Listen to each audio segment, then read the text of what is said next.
Hello and welcome to World History e-learning for March 19th.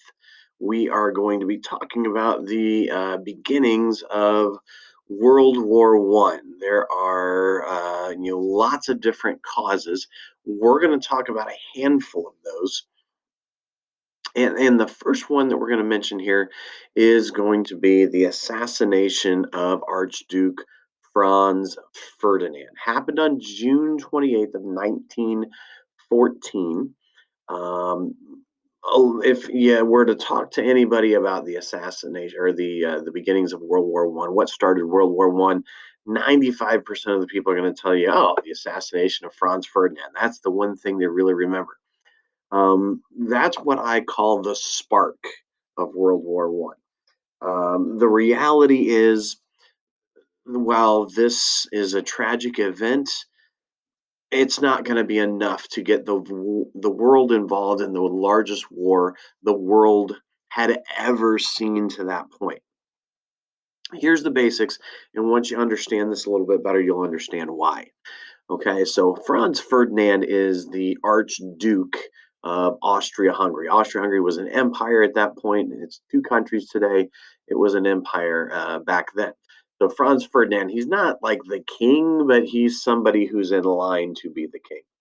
One of the places that was included in the empire was this place called Serbia. Serbia didn't like being taken over by Austria-Hungary. So you had this terrorist group in Serbia called the Black Hand. One of their members was this guy, Gavrilo Princip. They got together and they said, hey, we need to do something about this. We need to make a show that tells the world that we don't like being part of the Austro Hungarian Empire. So he knows that Franz Ferdinand is going to be in Sarajevo. He's going to be driving through the streets. He's going to be doing a little, kind of like a parade type thing. So they figure this is the perfect time. We'll assassinate him, and that'll tell. We'll be heroes to the Serbians. So the car's rolling down the street, and the plan is that they're going to throw a bomb into the car. It'll explode. It will kill him, and then they'll be heroes to Serbians. They throw the bomb at the car. It hits off the side, bounces off, and it winds up injuring two officers. The car speeds off, but they realize, hey, we should go check on these bodyguards that were basically running alongside the car. So they come back by. Uh, Princip realizes he's got an opportunity to do this again, but he decides I'm not going to take any chances. He comes out of the alleyway they're kind of hiding in. He runs up to the car, shoves a gun inside, and begins shooting. Kills both Franz Ferdinand and his wife. Um, so they commit the murder. He's tracked down very quickly and ultimately arrested. So how does this ultimately cause World War One? Well, the reality is this simple event, which you can see in this painting description of it. This simple event is not going to be enough for the rest of the world to say, hey, we need to get involved in a war.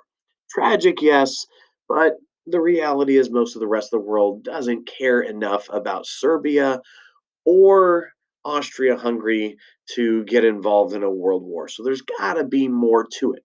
The reality is there's going to be people who are allies with Austria Hungary. There's going to be people who are allies with Serbia, and they're going to get involved, and it's going to start to grow from there. So I call the assassination of Franz Ferdinand the spark because while it doesn't actually cause the war to happen, it starts things going towards that end. And to just give you a little lesson on eyewitness accounts, they're wildly unreliable. This is one person's take on the assassination. Here's another person's take on the assassination. If you put the two of them together, you'll see a lot of inconsistencies in the story. That's just a little aside. So, the assassination of Franz Ferdinand, the spark that will lead us to World War One.